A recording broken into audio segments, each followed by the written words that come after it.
Well, good evening, everyone, and welcome to LSU Science Cafe. I'm Steve Beck with the LSU Office of Research and Economic Development, and we're excited to bring you tonight's program featuring Director of Biomedical Imaging Center at LSU's Pennington Biomedical Research Center, Dr. Owen Carmichael, Director of the Tulane Center for Lifespan Epidemiology Research, Dr. Lydia Bazzano, and the perinatal epidemiologist, Dr. Emily Harville.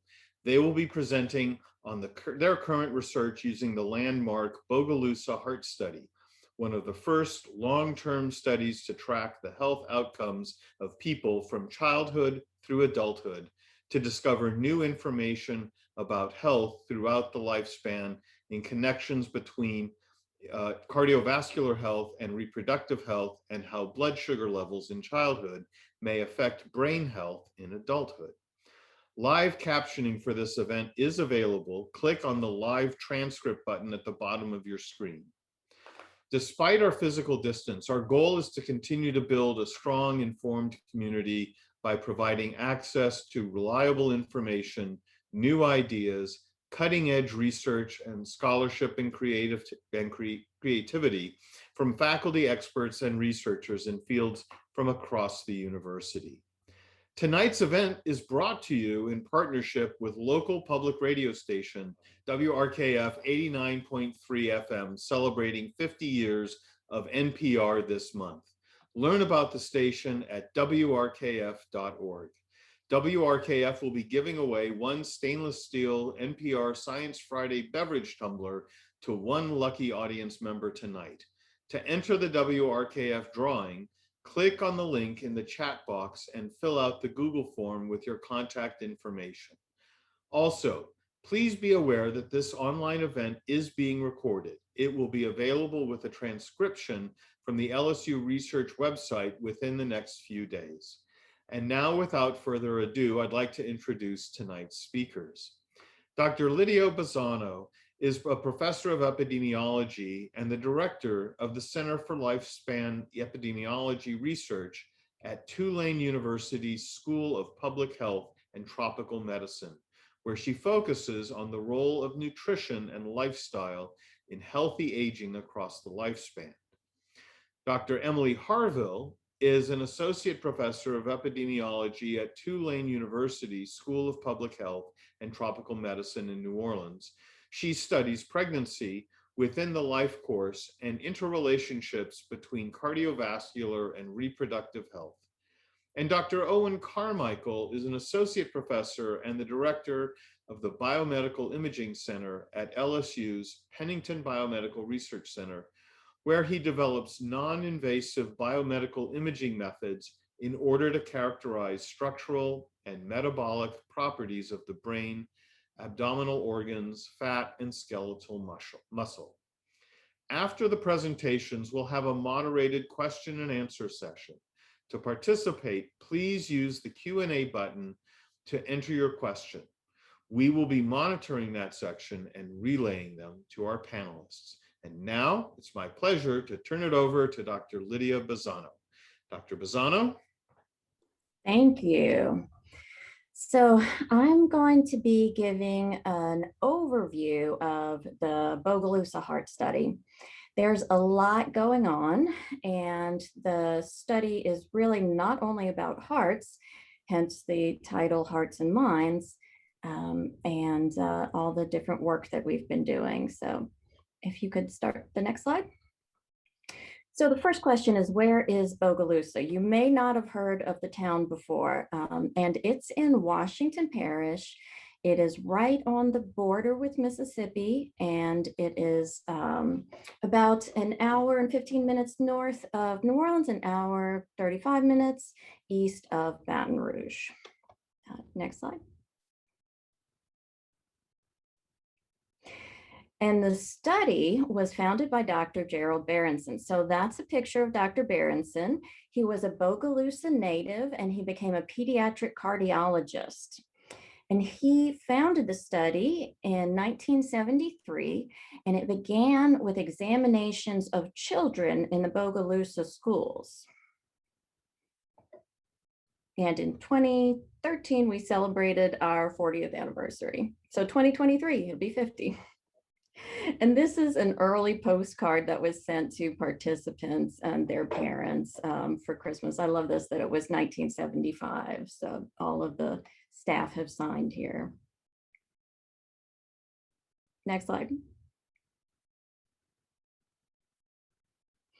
And so this is sort of an overview of timeline. There are a lot of different sub-studies and different activities and data that was recorded over time in the Bogalusa study. So we are, more than 45 years now. So in 1972, the pilot studies were done in the Franklinton School District because that could be different, separated from the Bogalusa School District, in which the study was actually begun in 1973.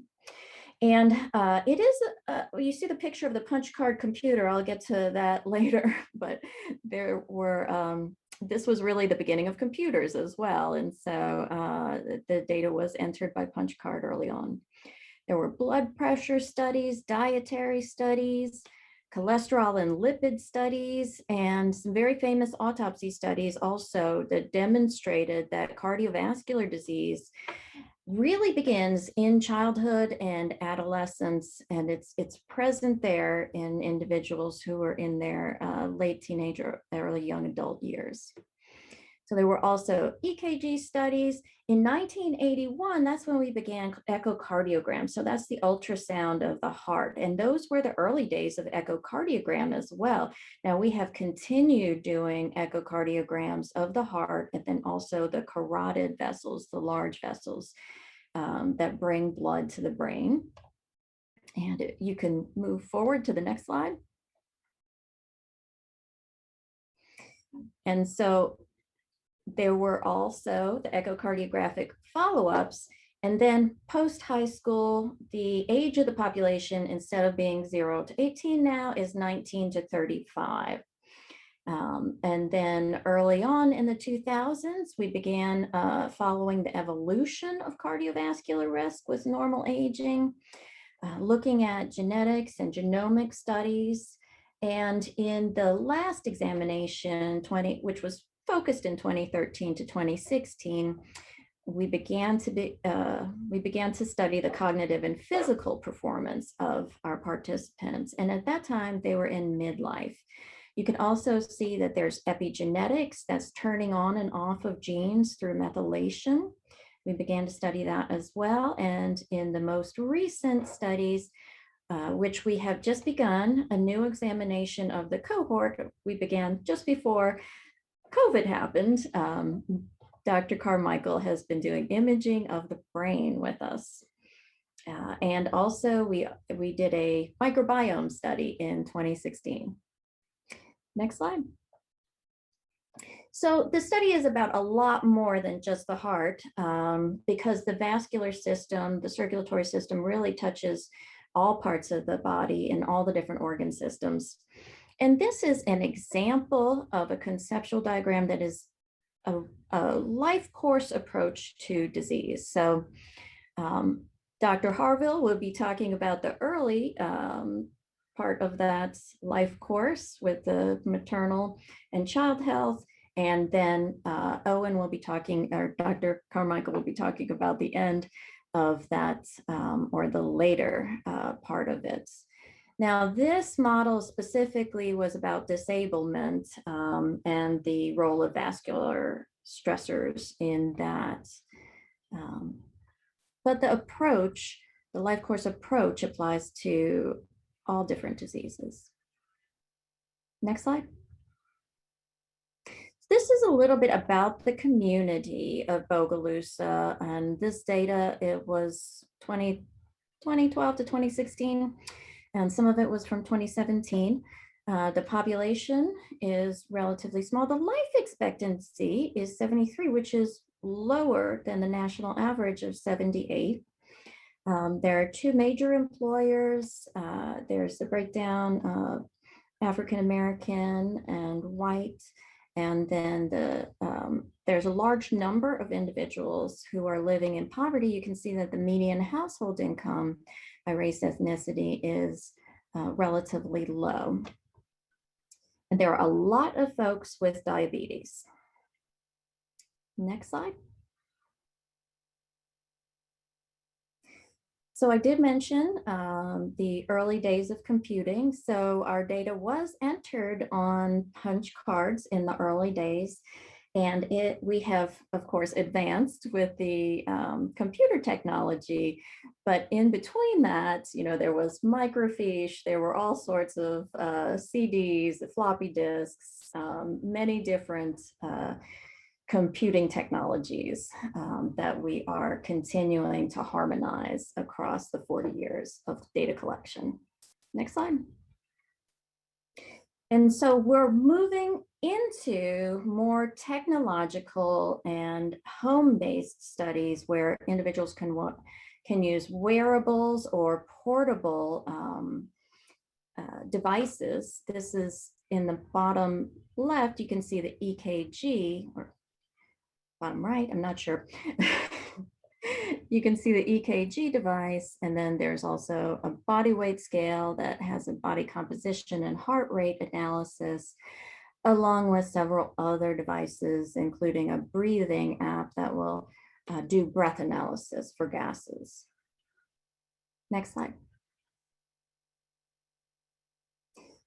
Now, as a cardiovascular disease cohort that started in childhood, we are actually part of a consortium of these cohorts, which are relatively few in number. There are 5 listed here in the United States, and then there are 2 international ones that include Australia and Finland.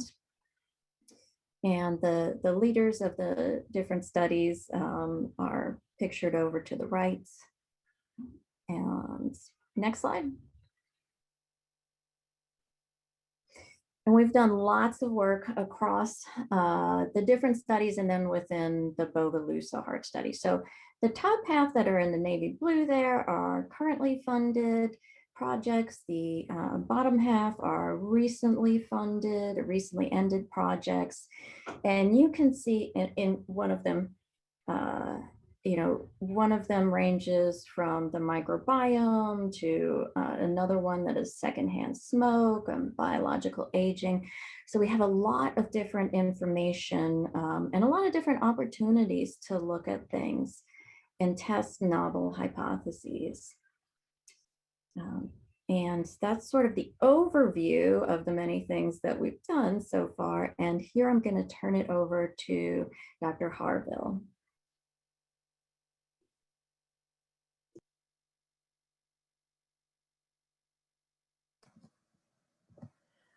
Thank you.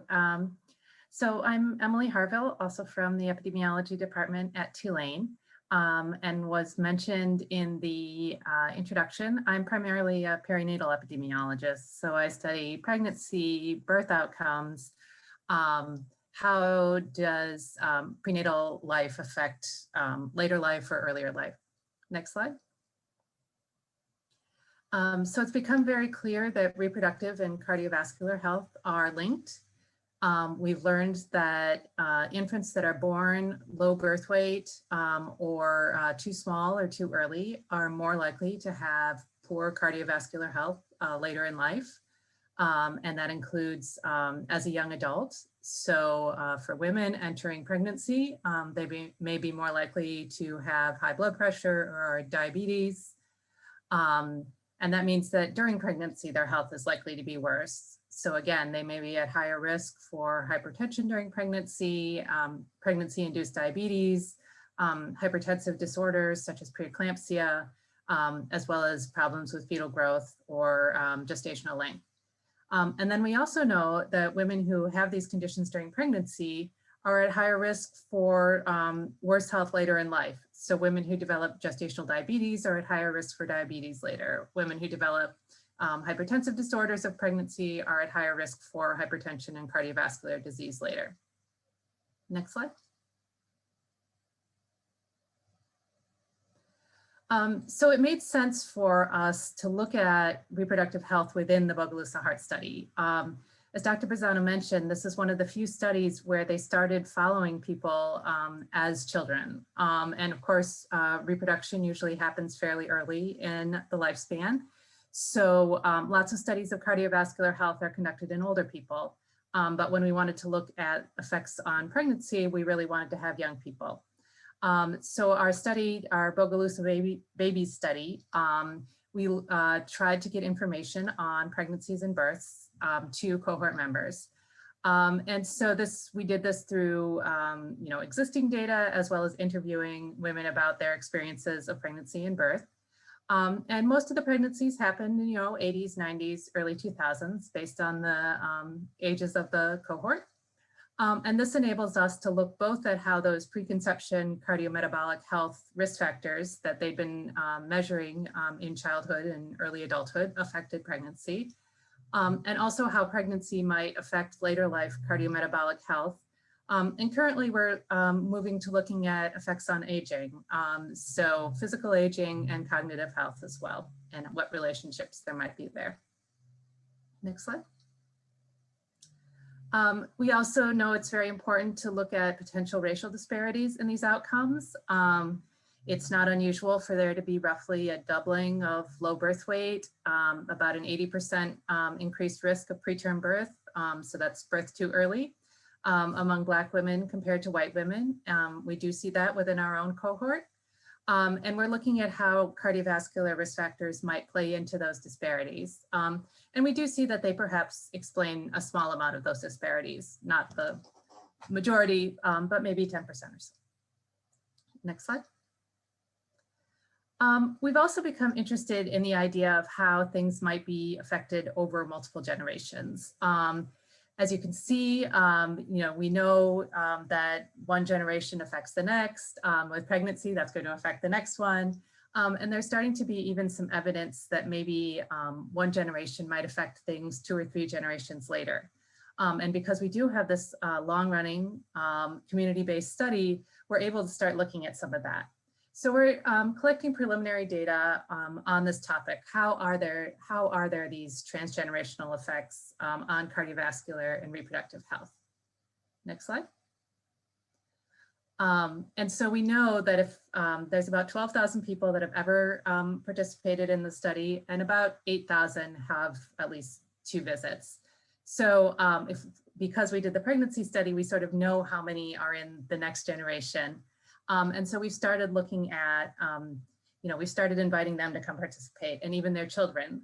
So we can start looking at these interrelationships. How do these things pass along the generations? How are they related biologically, or are they related other ways?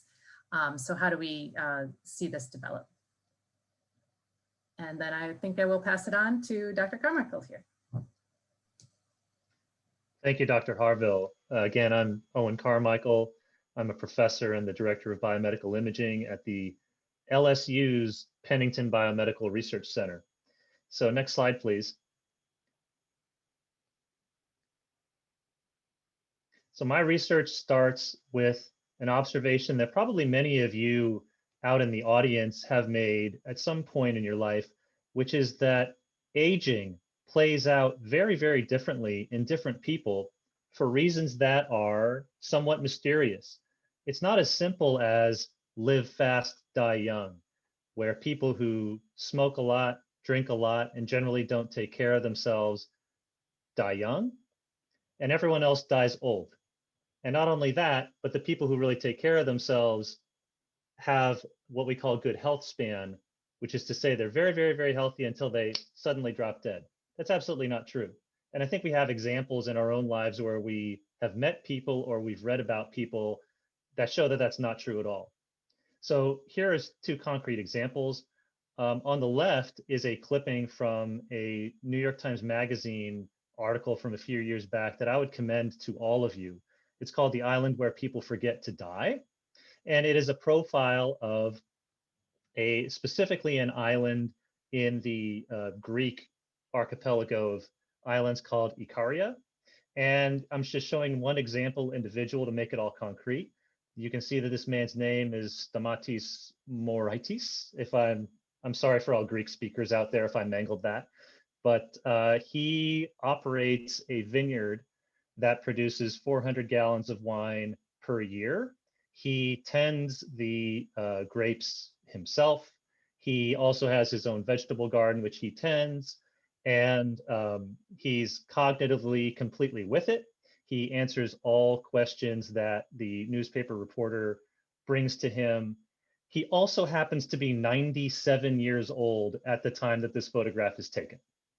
So compare him to the gentleman on the right, who happens to be my own dad, who was really a clean, living in church on Sunday kind of guy, to use a classic Louisiana expression. And he did not do any of the live fast, die young types of behaviors. And yet, starting at around age 70, he began to progressively lose essentially all of his mental faculties, until a few years after that, he became completely dependent on other people to survive, until he finally died at age 80 of very advanced Alzheimer's disease. So the question that drives my research is, why did Mr. Moraitis go in one direction in his aging and my dad go in another? And maybe more to the point, can we figure out what biologically was going on in the person on the left and somehow put it in a bottle and give it to the people like the man on the right, so that they live longer, and not just live longer, because everyone's going to die eventually, but to have longer health span, which is to say longer period of time where you are not just simply alive and sick, but alive and doing all the things that people would like to do, like grow grapes and run a vineyard. Next slide, please. When we talk about people who age, we see a lot of graphs that look like the following, where there's something on the y-axis going up and down there. And here I'm talking about brain health, because that's where my research really focuses on. But you see on the y-axis there many, many different types of entities, like the ability to walk, the ability to keep one's balance, the ability to lift objects and have muscle strength, and also the ability to think properly, to make plans, to remember things, to remember the route that one takes to walk around the block, and so on. And what we see in over and over in these different areas is that people seem to do pretty well, and more or less as well as each other throughout life, going through about middle adulthood. And then somewhere in middle age, different people start to diverge from each other. And maybe Mr. Moraitis is more like the person who is on the solid line, who had a certain level of brain health. His neurons are firing, the blood vessels in his brain are pumping blood into his brain in an appropriate way. And they just keep doing that from age 50 all the way until age 97 and beyond. And somehow, starting at maybe around age 50 or so, you get the people like my dad, who are more on the dotted line and start to tail off. And the real mystery across in medicine, I would say, is that we really can't tell who's going to do what, and whether you're going to be more like the solid line or more like the dotted line. And so what I tried to do here in my little chunk of the Bogalusa heart study investigation is to try to understand whether events that take place in childhood and adolescence have an effect that ripple out all the way to middle age, and maybe tip you more towards being on the solid line or being on the dashed line. And really, I would say that the Bogalusa heart study is the one and only study in the United States at this time that allows you to address this question. And I think one way I would put it to people is that while everybody likes a redemption story, and what I mean by that is that we all like the thought that bad things can happen to us in childhood, and that we can pull ourselves up from our bootstraps and completely come back from them. And so, for example, if we're not fed a proper diet as kids, if we're overweight as children, if we breathe in a bunch of secondhand smoke, but as adults, we go to the gym and we learn how to cook properly and we come back from all of that, we all really like the idea that the things that we do as adults negate the bad things that happen to us when we're children. But it's just not clear whether that's true or not. And so I think the Bogalusa heart study gives us a chance to investigate that. So what we did in the study that Dr. Bazzano was mentioning earlier, where we're doing brain scans, we're actually doing brain scans of people who are in middle age now and comparing what their brains look like now to what happened to them when they were kids, to determine if kids who had rougher childhoods in a cardiovascular sense go on in middle age to have poorer looking brains at midlife. Next slide, please. So we are currently taking Bogalusa heart study participants and having them come to Baton Rouge to LSU's Pennington Biomedical Research Center and having brain MRI scans done. And that's what's shown on this slide. And what you're looking at on the left are the contours of the brain with the outside of the brain shown on the left and the inside contours of the brain shown in the middle. And we want to know how much brain tissue there is in each one of those brains, with the idea being that someone who has less brain tissue has less of the raw material that you need to think and to age successfully. On the right is shown white matter tracts in yellow and red. These are the wiring of the brain that move information from one place to another. And one of the hallmarks of aging is that those wires, if you will, start to deteriorate.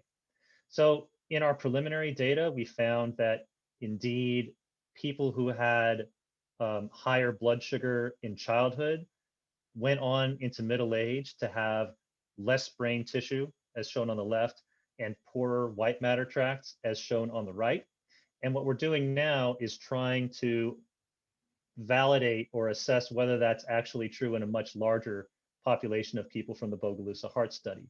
So it's a bit concerning, the results that we've gotten, in that the blood sugar levels that these people had as children were not in the clinically concerning range. They're what we call high normal.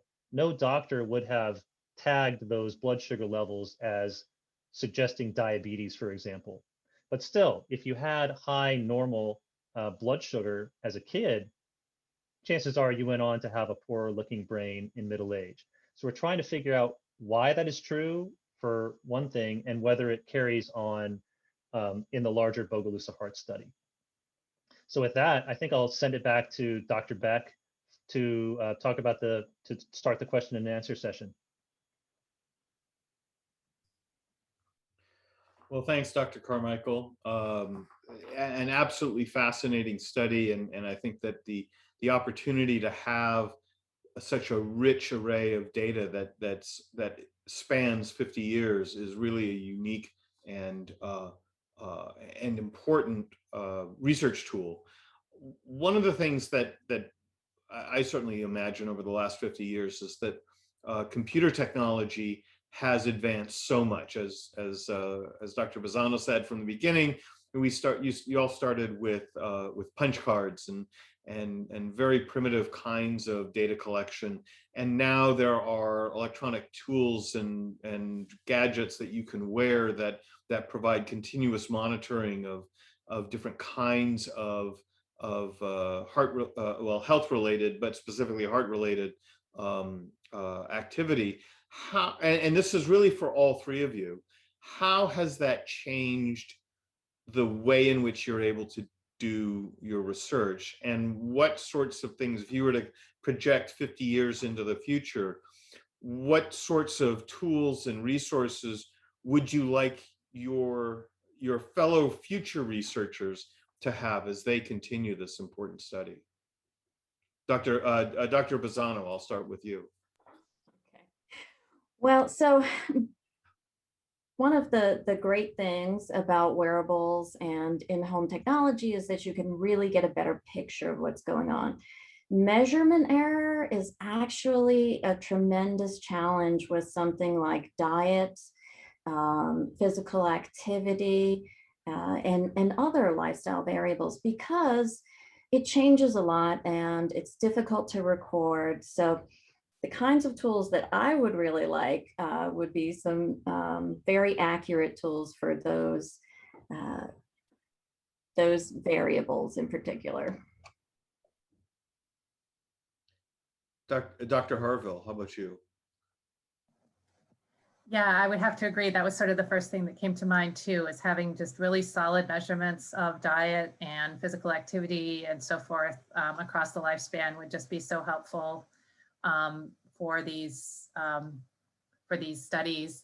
I mean, part of it will also be, I think, for the, and probably Dr. Carmichael can talk about this right now, doing the scanning is, you know, labor intensive, it's very expensive. So certainly, you know, easier and cheaper ways to do that would be something that I hope would be being developed.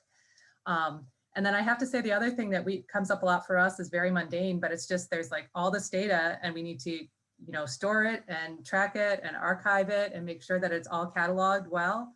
And, you know, that's not sexy stuff. It's just having the infrastructure to do that is just going to be a constant thing that we have to work on. Dr. Carmichael. So I think just building on what Dr. Harvill just said, she's absolutely right. Perhaps the part of having large amounts of data that's, well, I'm saying this as a computer scientist by training. The part of having a huge boatload of data collected from each individual is that there's a need for computational methods, not just to store it and manage it, but to actually extract biological insight out of it. And so one of the problems, for example, with ambulatory blood pressure monitors that you wear on your wrist or on your upper arm all day long is that it provides too much information about blood pressure. And we're really not sure exactly what we should extract out of it. So if there's, let's say there's 1,000 members of the Bogalusa heart study, and each of them have an entire hard drive full of blood pressure data, and we're trying to take a huge amount of data and extract information from it that tells us who's at risk of what kind of bad outcome. That's a real meaty problem for the statisticians and computer scientists out there. Well, as someone who is heavily involved in computer science methods as well, I certainly understand that challenge, and it's something that that all of us who work in these fields, whether we're working in medicine or we're working in the arts, we all have these challenges. Janet McDonald asks a question about the nature of the population in Bogalusa. And the question is the fact that such a high proportion of the population has diabetes makes this a good or a poor population for study of heart and brain development? And so I'll let whoever wants to tackle that one jump on in. I'll take that. So it's neither good nor bad, right? So what it is it's the prevalence of diabetes, the commonness that we actually see in some of the more rural areas in Louisiana. So Bogalusa and Washington Parish is actually not the highest prevalence of diabetes in Louisiana. It's about 20, it's a little bit more, around 20% in one of the other parishes nearby. So it's an opportunity to try to understand what causes it so that we can try to prevent it with data from all the way from childhood. Anybody else have a comment on that, or? Well, I would just say that one of the big limitations in the study of aging is that often the older adults who are able to take the time out of their day to participate in a research study and are able to transport themselves to a research center tend to be what we call high-resourced people. So people who have a pension, people who are in a high state of health, people who have high socioeconomic status. And so the results of those studies, when you read an article about how the brain ages, it's not representative necessarily. It represents kind of the healthy case. And I think that's one of the big strengths of the Bogalusa heart study is that it's really real life. It includes people who are not just at the high end of the socioeconomic spectrum and not just people who are already aging gracefully, but start out with a number of challenges. So Ron Taylor has asked a couple of questions. They kind of, two of them kind of merge into one, and we'll tackle those first. And I guess in terms of the imaging studies that you're doing right now, how many people do you want to have in that study to make it viable, and what's the general time frame of those studies? So I can take that one. So we are hoping to scan about 350 participants. Of course, we launched the study right before COVID and had to halt. So we're just getting back up and running now. But with any luck, over the next 2 to 3 years, we'll be scanning about 350 members of the Bogalusa Heart Study in Baton Rouge. Dr. Harvill is exactly right that this involves not just a significant drive from wherever the people happen to be living, largely Bogalusa, all the way to Baton Rouge, but it's also labor intensive in the sense that we need to have this big machine and they need to lie there for an hour or so and keep their heads still. And there are a total of 3 such scans actually, with 2 of them being PET scans and 1 of them being MRI. So he also asks about, and this, I think he's clearly one of us nerdy types who really loves computer science. He's wanting to know about using artificial intelligence methods to help pull relevant results from the data. That's what my grad students and postdocs do all day. So I have a couple of students in the LSU medical physics program moving towards PhDs, and 1 in ECE.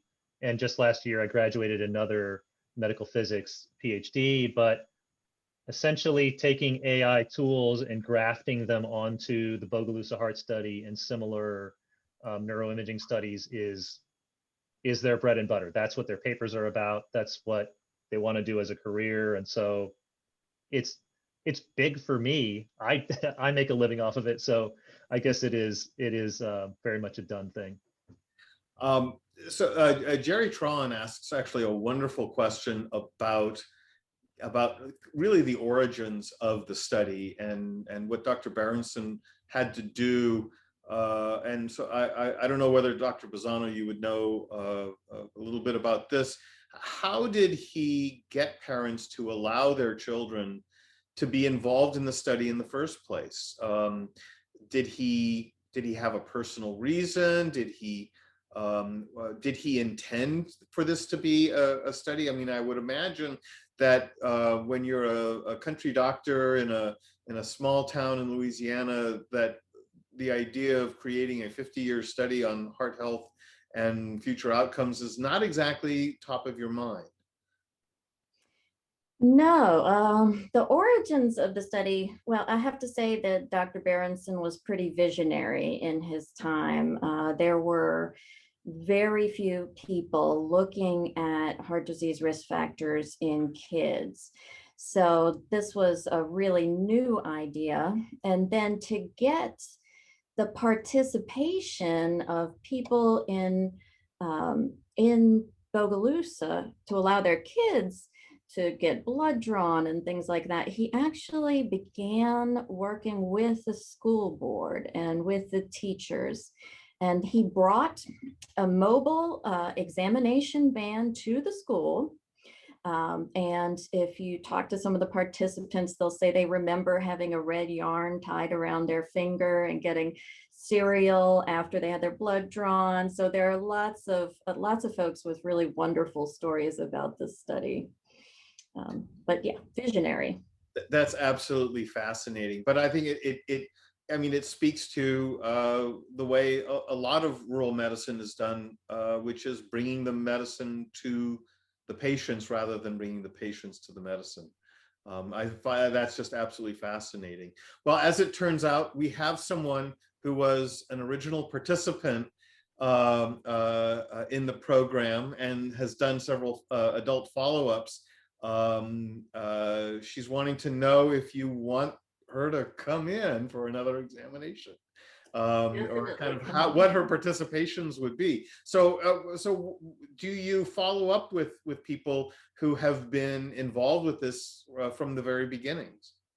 That's a big part of the study. And actually, we've done many different things over time to reach out to our participants, because almost 12,000, a little, actually more than 12,000 individuals have been examined during the whole period of the study. And over that time, most of it was a single examination that happened early in the lifespan, in teenage years maybe, or in childhood. But those individuals who've gotten repeated exams, they really they are the group that we can follow forward and have the most information, learn the most from, for all of the health outcomes. So we have tried to reach out to them in so many ways.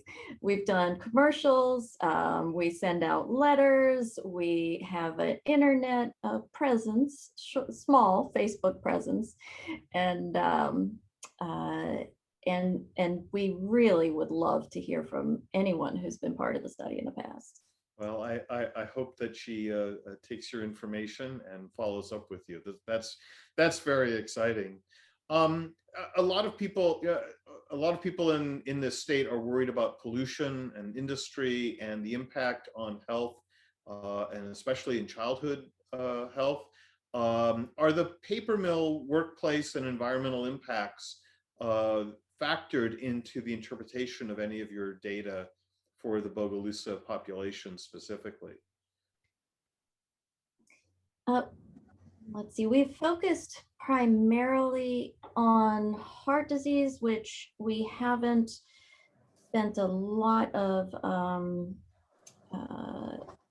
focus or spent a lot of time and initiative on the environmental health in that area, although it is well known that there are challenges. So I don't know if Emily, you.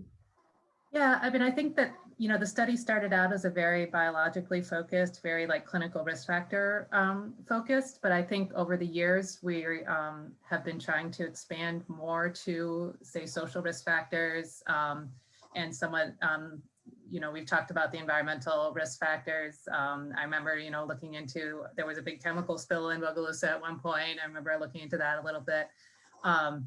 So yeah, and I do think that if we go into the transgenerational effects, we will be definitely considering, the social effects, these various, like you said, the job, Bogalusa is basically a mill town, right? It hasn't even been there that long. It's only 150 years old, and that mill is the big employer. So how the fortunes of the town and how that affects people's health as well. So. I know that there's been a lot of research on how stress in general, and especially both chronic stress and trauma, have damaged DNA, and the impact of those stresses and trauma can be passed down from generation to generation in that way. Is this a similar kind of finding that you think is involved here? Yeah, I mean, that's the kind of thing we'd really like to look at, right? Is thinking about how do these social movements over time affect, if someone was in utero or their children or their grandchildren. Can we find these epigenetic markers? Can we find some other factors that might be passed along? And we'd really like to expand the study to look at that kind of thing some more. So Karen Mariska asks if you have seen any effects of childhood obesity on later in life cardiovascular health, and within both the cardiovascular data or the brain imaging data. Have you seen correlations there? We have seen it with the cardiovascular data. I'll let Dr. Carmichael talk to the imaging data. It's really, really difficult. So the finding that we have currently is that the Bogalusa Heart Study was able to measure height and weight, and we used the well-known formula body mass index, BMI, to try to get a sense of how much adiposity or how much extra body fat the person had on board. That's a really limited measure, though. We should get my colleague Steve Heimsfeld to get onto this venue to explain exactly why BMI has such limitations as a measurement of body fat.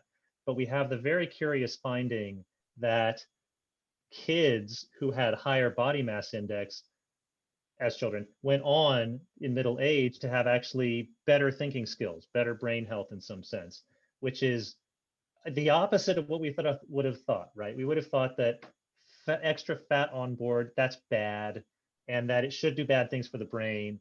But this, turns out, if you look at other studies, if you go through the literature, it's a complete mess. There's some studies that show what we do. There's some studies that show the opposite. And the later you get in the lifespan, the more messy it gets, because losing weight late in life is really, really bad. It's a well-known risk factor for dementia. And so somehow having too much weight on board is really bad. Having not enough weight on board is really bad. Losing weight is bad. Gaining weight it's a really, really difficult area, partly because we are not actually very carefully and precisely measuring in these studies how much fat is on board, as opposed to just this overall measurement of weight relative to height. So in other words, we're just screwed, right? That's just kind of either way. Yeah. Well, you're going to die. I hate to say that to a bunch of people on a podcast. You are, and in fact, yes, it does not. There is not a clear message, and especially maybe a little bit of too much of a tangent, but if you enter your elderly years with too much weight on board, it's a real serious question as to what the doctor ought to tell you. It's, do you lose weight? No. Should you keep extra fat on board? No. Well, so what should you do? Just nothing? It's really a very much one of the most prominent research questions in aging at this time. Well, this leads me to a question by my friend Diane Tate, who asks if we see this study as providing more importance to the study of childhood nutrition and getting that information into our communities. I see everyone's nodding heads, so I'm guessing the answer is of course. Mm-hmm. Yeah, childhood nutrition is very important in terms of a lot of different health outcomes over the life course, especially with respect to the cardiovascular disease ones that we often focus on. Maya Davis asks a very interesting and important question about the beginnings of the research and whether the research was done ethically, and especially when you have similar studies in terms of location, demographics, field, such as Tuskegee, that have really become bioethical disasters, for lack of a better word. This is something that we spend a lot of time now trying to set up structures that prevent these sorts of things.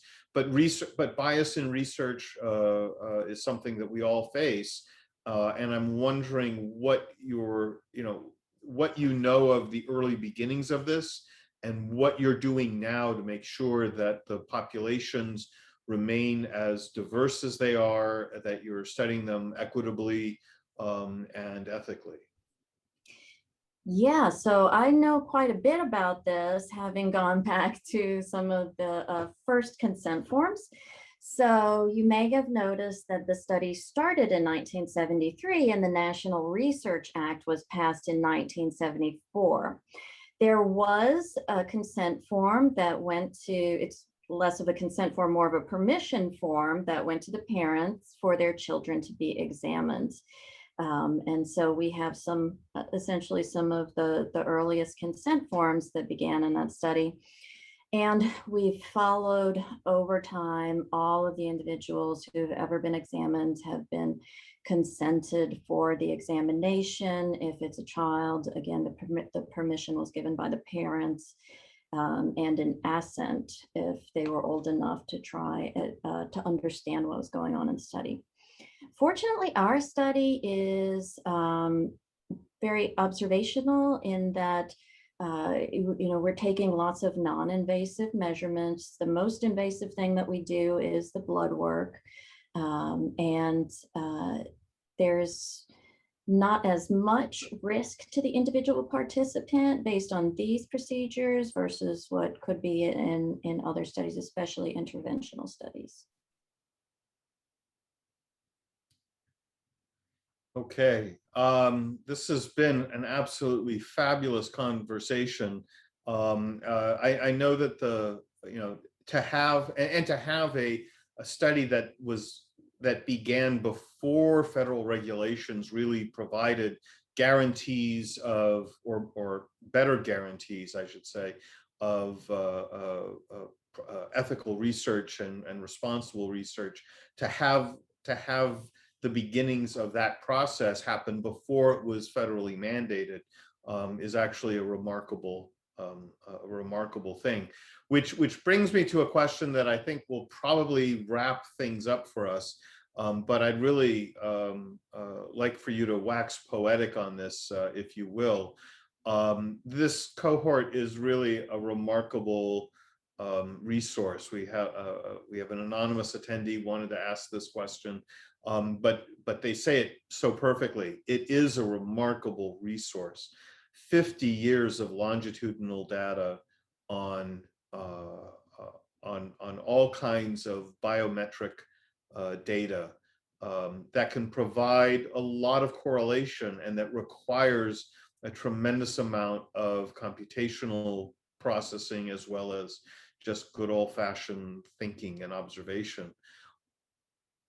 For each one of you, what do you think would be the most important contribution that you're making right now, that the researchers who will follow you 100 years from now will be looking at and using and leveraging?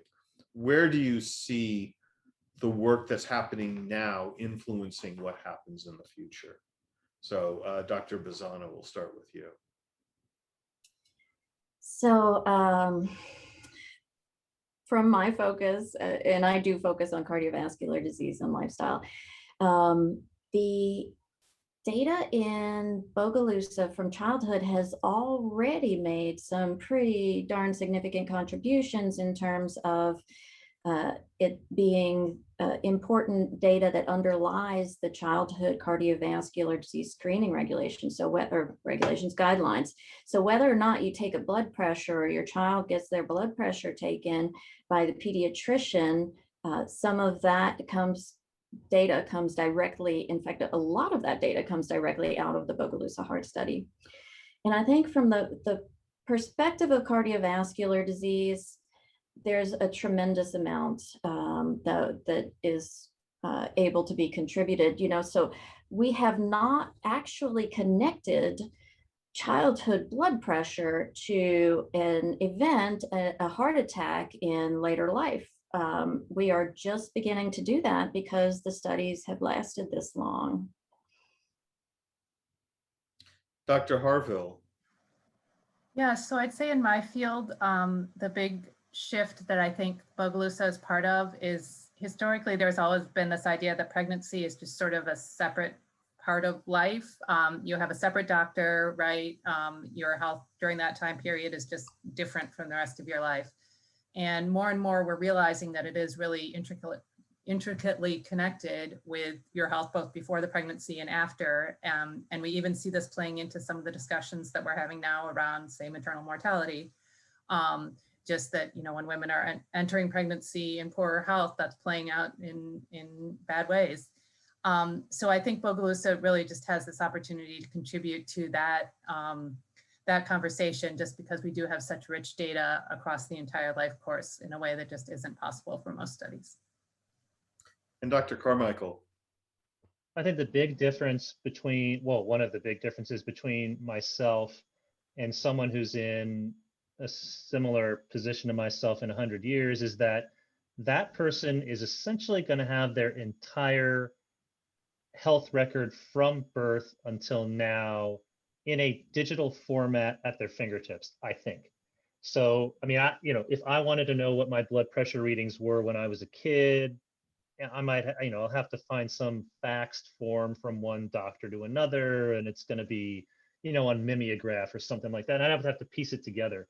Meanwhile, my son, who's now 8, has been wearing a Fitbit, kind of like I have right now, and he's effectively going to have all of his health in a digital form when he turns, say, 70 and starts to show, hopefully later than that, but if he's 70 and he starts to show signs of cognitive decline and he can't think that well anymore, he'll be able to bring that to bear on his treatment. And hopefully by then there will be an array of options for slowing the progression of Alzheimer's disease, which runs in my family. But I do think that all of this background information is going to come to bear. It might help the doctors to select one treatment or another, decide to be more or less aggressive with the treatments, and effectively guide how my son manages that process of aging a little more gracefully. Well, I want to thank you all for an absolutely fabulous and fascinating conversation. This has really been a great discussion and of such an important research effort that, as we've all marveled at, has been 50 years in the making. It is rare indeed to have that kind of data to work with. And I just wish you all the best and hope that you continue to make great strides in your work. Thank you all for joining us tonight. This wraps up our broadcast. Tonight's lucky winner of WRKF's drawing happens to be Pennington researcher and a former Science Cafe speaker, Justin Brown. That's absolutely random. We had nothing to do with that, but congratulations, Dr. Brown. That's very exciting. So WRKF will mail you the Science Friday beverage tumbler. We look forward to seeing you again next month on Tuesday, June 29th for another LSU Science Cafe talk, this time with LSU Manship School of Mass Communication professor Megan Sanders on the effects of socially conscious entertainment and narratives in Netflix and HBO Max streaming series. Thank you all for attending. Good night.